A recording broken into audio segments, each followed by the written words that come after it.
Today I will talk about how can you enable direct messages notifications on your Lemon app.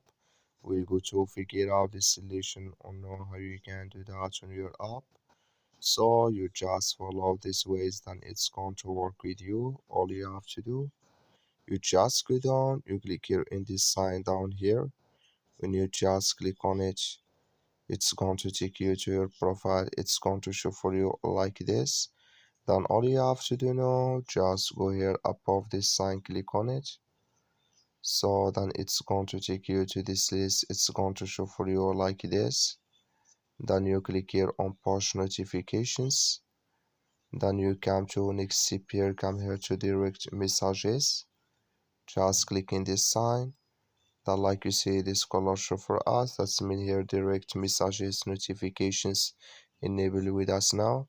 That's all you have to do. Thank you for watching. Don't forget to support us by like and subscribe.